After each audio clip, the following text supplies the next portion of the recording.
right. Hello, everyone. Let me just say hi. This is Jenna Carousel. You have tuned into my evening live stream where I go over some heavy topics and issues that a lot of people don't want to dabble into. I, yeah, I'll get into those topics. Don't worry, I have no issue with it. This is my second podcast. I'm going to call it the second one. And it's just pretty much the only thing that I could think to title this or just kind of categorize it, it would just simply be God Save the Child. There are so many issues right now, so many people going against children um, that, yeah, I got to pick up on it. So ultimately, it's God Save the Child really fast. It is September 7th, 2021. Again, hello. Um, I hope you guys had a nice day. Whenever you see this, I hope you're having a good day or good evening. Um, and I always put the disclaimer early on. I apologize if you cannot take anything from this, if you don't learn anything. I cannot control your feelings at this point in my life. I'm not too concerned whether or not you're offended. It's like you're here listening, it's your choice. If you're mad, maybe there's a reason for it. Maybe you can learn something from it. If not, then carry on smartly. There's plenty of other places to listen to. Also, I don't want to put ads up. I'm not trying to, force anything. It's just information, raw information on the blog. So I'm not going to track you down or chase you down with an email. It's like the information is there. It's I am woman, hear me not roar. Jenna Kirasora at blogspot.com.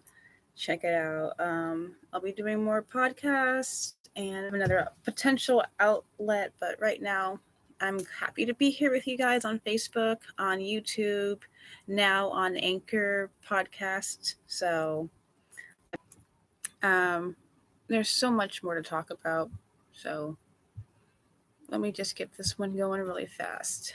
Okay. I hope everyone had a good day, like I said. There's so much going on in the world, and I just hope um, we can just talk about some of these heavy issues. I really hope if we can talk about it. So right now, the options and alternatives so people don't have to jump into the slaughtering of innocent child. Problems that a lot of people have, be at least, I would say, I would love to say 3 years, realistically, probably more than that, for us to really, really see drastic changes. And this has to be coming from, all aspects of society. It can't just be, okay, we're going to ban abortion and that's where it stops. It's like, no, we got to take care of the mothers. And then with that, it comes in, okay, after the child is born, are we going to take care of these children? A lot of people come up here, the conservatives, a lot of Republicans are like, they will fight for life. And then they'll criticize the mothers, telling them that you're making poor choices, you're irresponsible. They'll run a lot of guilt trips and stuff.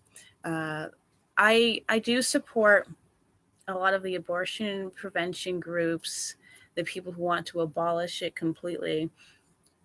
I agree with that sentiment very, very strongly. But this issue isn't just in a vacuum. It's not an exclusive thing. You can't just snap your fingers and say, "Okay, we're done. It's over. This issue is taken care of." No, like why is there a need for it? Why are people going for it? That's what we first need to look at. A lot of times, out of desperation, out of no choice. We say it's pro-choice, but what really happens is like it's because a woman has no choice. That is why that's the option, and people don't talk about that. So unfortunately, until we address the why don't they have a choice and they're going there, it could be the extreme cases of the back alley abortions that people talk about, the ones where they're getting the prescription medications in the mail. I'm not sorry, not prescription, not even prescribed, but they're getting these at home or the privacy of their home or college campuses or hotels, in secret. And that is extra layers of trauma especially if things don't go well. You know, bad things. You know, hemorrhaging, bleeding out severely. Um, there's just so much. I don't want to get into the graphic stuff, but let's talk about the preventative tactics, and let's talk about what happens after baby is born. Those type of things need to be discussed. Are there going to be more employers who are going to be flexible and patient with a mother and a child? And a woman, are you going to reach out for the resources and humble yourself and say, hey, I can't do this? Um, another aspect of this is safety. A lot of these people are demanding these changes in these laws, but we need to take into account some of these women are not in the safest positions. And are you going to be willing to step in and pretty much be a beacon of hope for these women? Like, are you going to be a place of refuge? Can you even?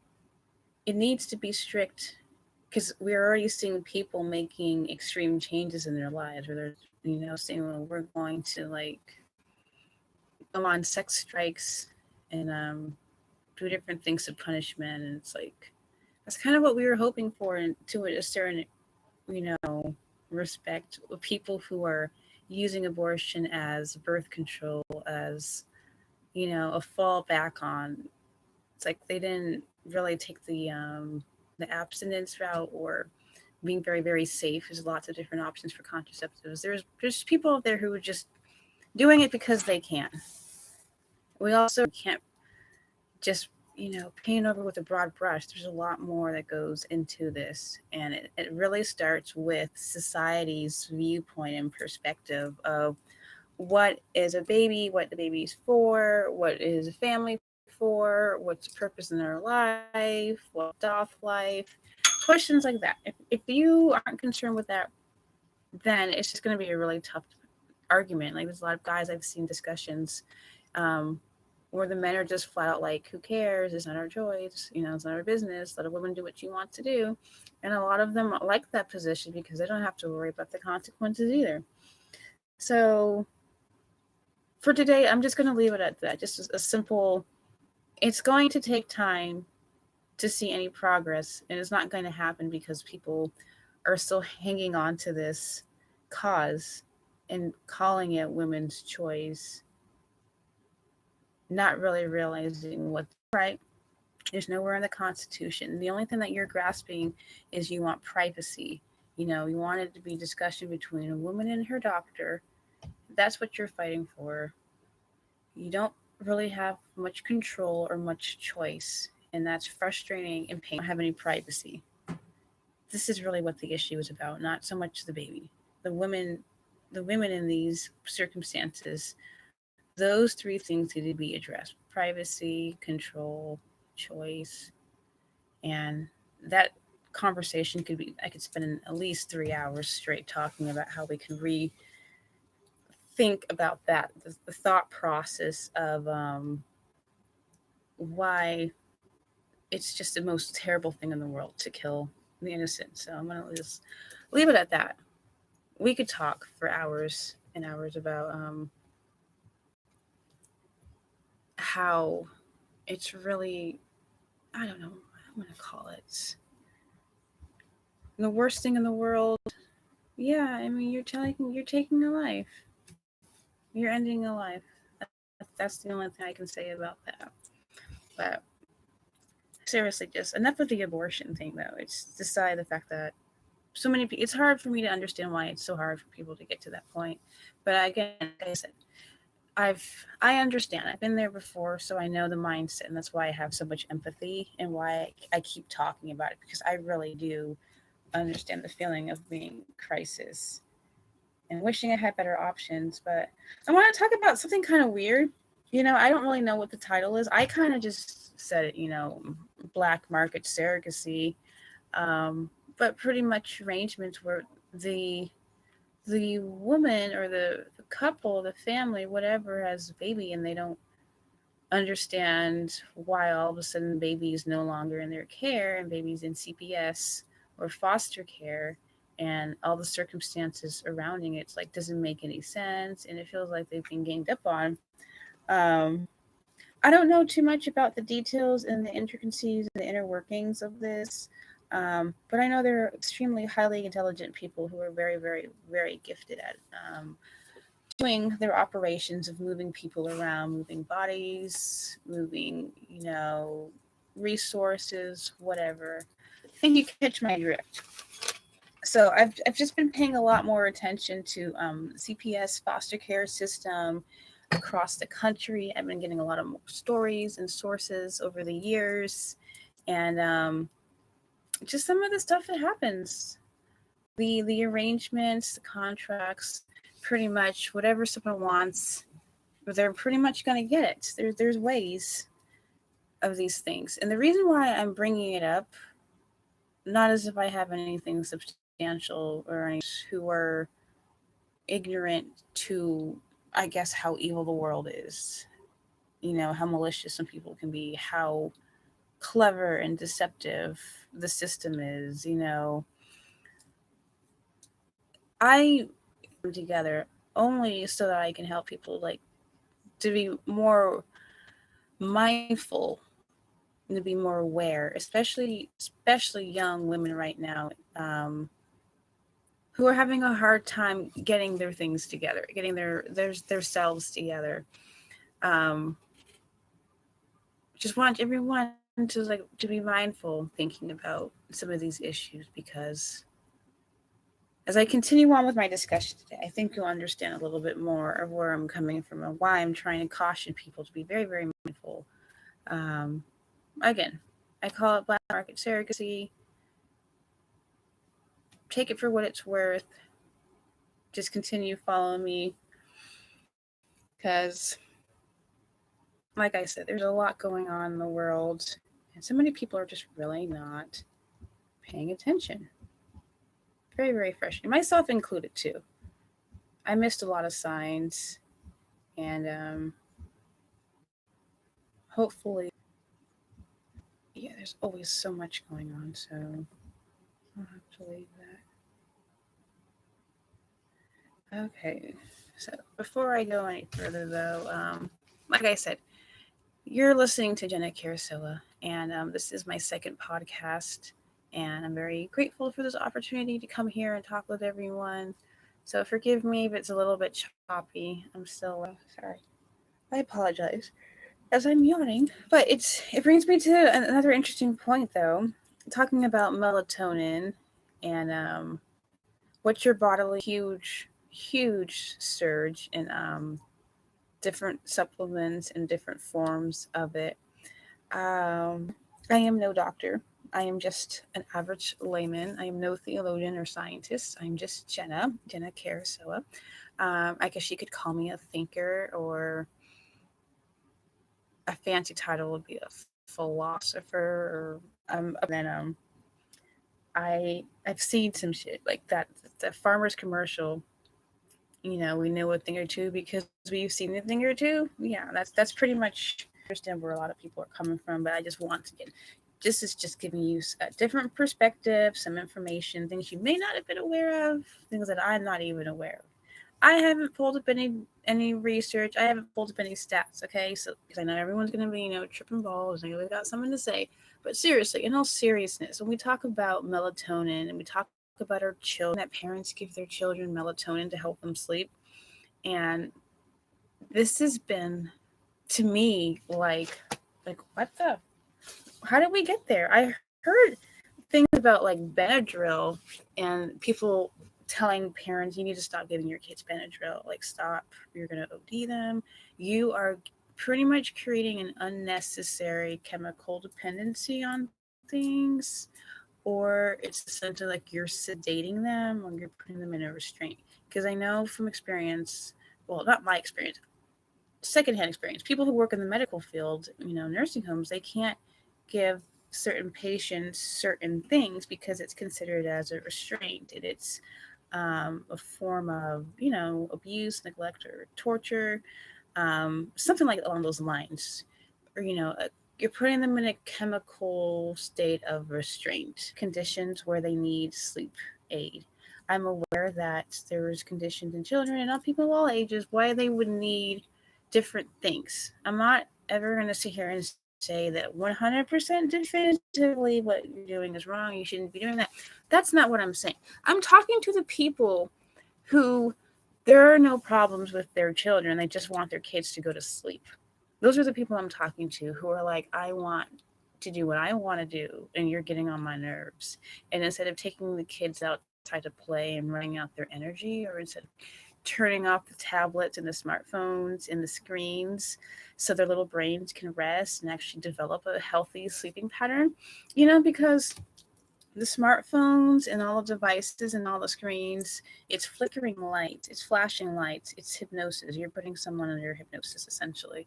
Um, and their brains are still developing, and there's this thing in their brain called gray matter, and that's what helps develop attention span and pretty much their brain to be a little bit smaller than what it could be because it didn't get a chance to grow because it was something else was thinking for it, like television. It was doing the thinking for the child's brain.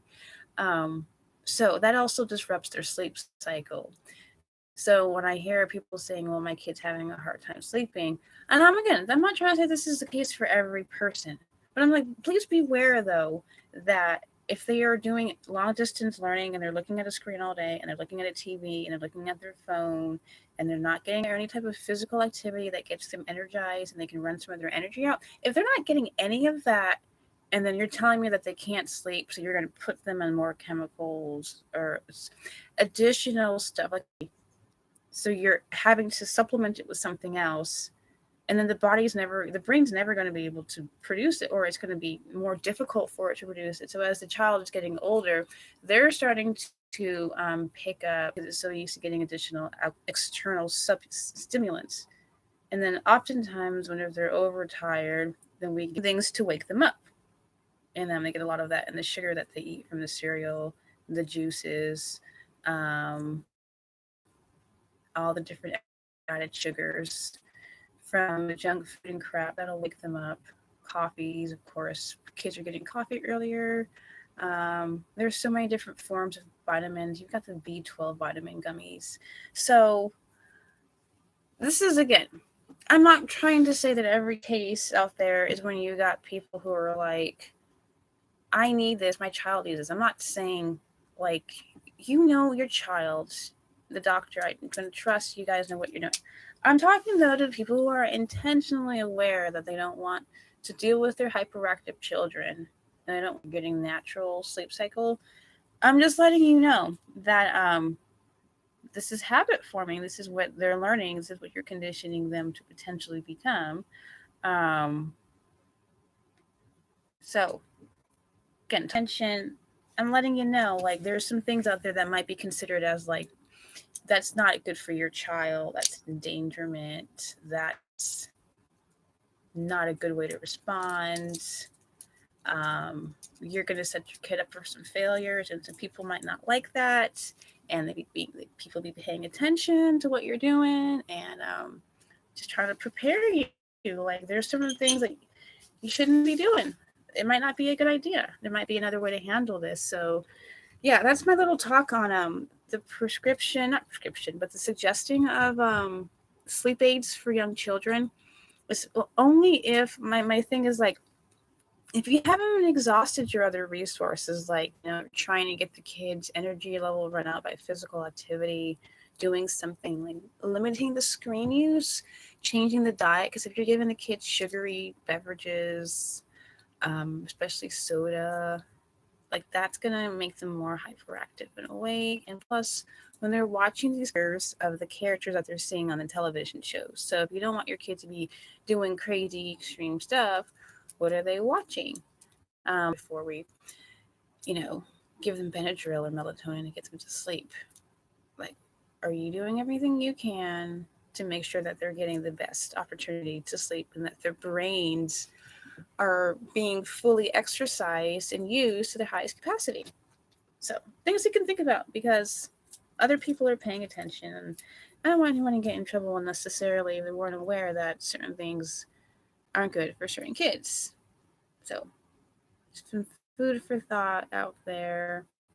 Um, like I said, I tend to be the bearer of bad news, but the hospitals, like I was just very, very grateful um, that I had heard something about the gray matter and the screen use on children and how their developing brains and viewing these screens could actually diminish the growth development. I just happened to hear a radio broadcast talking about that, and over the years, I found more sources that supported it. Like, yeah, the children need an opportunity to grow and their minds to expand naturally. So that's my biggest beef when it comes time for introducing unnecessary chemicals too early in kids, because it's like their brains aren't even get a chance to exercise and like be done like naturally. So that's one of my hesitance. I'm not saying, obviously I'm no expert. I keep saying I'm no expert. The only thing though that I can, let me just kind of wrap it up, was like I started with talking about the heavy issues of abortion and the whole thing about different creepy types of surrogacy out there where like biological or the birth mother is not even aware of what's going on. Other people are making observations that she may not be a fit mother, and then somehow circumstances end up with the child and someone else's care and custody, and they're completely like, "What happened?" So that stuff kind of happens. Very, very weird. I will call that a conspiracy because you can't really pinpoint much of that. But what I am trying to see, instead of seeing more of those creepy black market surrogacy type things, all right, dude, hear me out. Like, okay, with the whole abortion thing, do you know that there are lots and lots of people, families out there who are very open to the idea of open adoptions, who are willing to help with the whatever, I don't want to call it, I don't like to use the word burden. That's the best way to describe it. Whatever financial burden, whatever emotional burden a woman is going through, a woman in crisis pregnancy, a couple, if you're a young couple and you've come across abortion, there are people out there in the world who are just praying for an opportunity to come help you. Who there are people out there who, there's this thing called open adoption, where you would still be able to check up on your developing child, who you've agreed to adopt to another family. And they're doing these a lot more. Once upon a time, it was just a completely closed deal. You wouldn't have any contact whatsoever. Now there's just a lot of ways where they're including this is a better option for our baby, and it's not a completely closed off thing where you have zero access to this baby, where you wouldn't be able to check up on. So these are one of the things that's just really frustrating, is when a woman is completely isolated and alone, has no choice, and we as a pro-lifers are telling them like, don't kill your baby, don't kill your baby. How are they supposed to feel at peace or comfort getting out of their crisis if they're not even aware, they can't even trust the system, that there's people out there who would really help them, who would really pay for their expenses and give them the shelter that they need?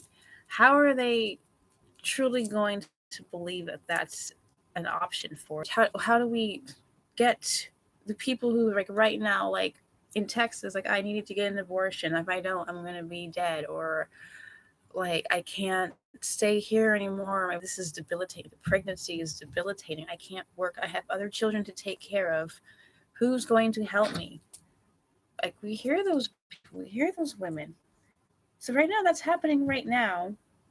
And then, I'm also aware of women out there in the world who are like, I I would love to adopt and foster, a baby, or we have resources to help. These conversations need to be had, and we need more of these agencies up. I know one of the reasons you shouldn't even be bringing it up. Again, I'm here for just giving information, giving ideas, connecting the dots, stringing things together. Married name, definitely very, very important. We got couples will go out and they will find another woman intentionally designed for this particular purpose to be a surrogate. I can definitely understand that why you would do that with IVF or in IVO. Yes, yeah, that topic. I don't want to get into that topic. Again, in vitro fertilization. Don't want to go down that road too far. Um, Definitely understand why you would. Well, that being said, though, we've got a monumental amount of women who are in crisis pregnancies, and they are thoroughly convinced that they have no choice and there's no one out there to help them. I feel like there needs to be a link that connects the women who are crisis pregnancy who need help, and then we need to like get some of those things like crossed over, and I'm sure find more conversations to be had and discussions. So again, this isn't going to be a quick fix. This is just a first step. I think honestly though, if everyone seriously really took into account what we're talking about when we're talking about a human life and how valuable it is, one of the arguments is that we're overpopulated. That's a myth. That is a big fat lie. There are places that, yes, they are densely populated. There are places that are congested with people. This is true. If you live in an inner city, if you live in certain parts of India, I've been to those very, very populated cities in India. If you go to the big cities where people live out of the city through the country and see how much open, empty space there is. Like, there is so much unused land. There is so much small bubbles. The world is not overpopulated. Actually, right now, we are about the peaking point of our demographic winter, because so many people are living longer. Right now, we're about to see like the max amount of people on Earth, but then it's just going to spike down between the pandemic, between questionable things surrounding the pandemic, um, the terrible food industry. What else is there that's ailing people going on? EMF radiation, cell damage. Sorry, I mean, as much as we like to pretend that our electronics are our friend, there's downsides to it, and it does affect the body. And I know I'm not going to be labeled as a conspiracy theorist when it's just fact that there's damage to your body when you're exposed to it. Not at a high degree. It's not obviously it's not going to kill you, but if you take on that small detail with poor diet, with not getting out and getting a physical exercise, everyone's getting sick from something. You're not getting outside, getting fresh air. Take all of that into combination. Yes, it's going to affect your health. It's going to affect your mental health, and we're not making the best choices. People are going to be more of that. We're heading towards depopulation. We didn't have children. Everyone told you to get on birth control. Men were encouraged to play video games, because we had poor examples of fathers on television. They pretty much depicted as fathers as a joke. The criminal justice system has disenfranchised many families, especially people down, and suppressed the family unit. We can go down a list of reasons why, but the population is not growing. It's going down. Right now, we are definitely wanting babies and families to be reunited and staying strong. And instead of jumping to that, society needs to completely rethink. And commentator, I don't want to make women being these arrogant, selfish bitches that we tend to be. But at the same time, it's like, I think we could definitely be treated much better across the world and seeing like what we're, our actual value and worth. He says that we're not equal, that women should be on a pedestal, and they deserve protection and to be regarded as something great, like the way Jesus did. That's exactly why there were so many women running up to Jesus. They try to accuse women in adultery of you know, pretty much bringing her to Jesus and saying, "Hey, stone this lady," and he's just like, "No, like you're just as you guys are probably the reason why she's in this position is because of you guys.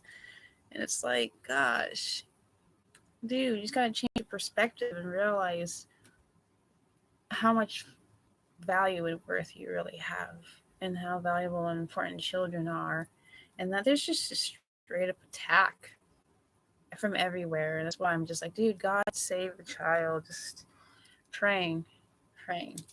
So I'm just gonna get off right now and stop talking and just be like, you guys, food for thought. Praying like you get something from this. If not, I'm sorry I wasted your time. That's the only thing I have to apologize if I wasted your time. So I'll see you tomorrow. I hope everyone has a good night. Whenever you see this, I hope you have a good day. Let me go ahead and cancel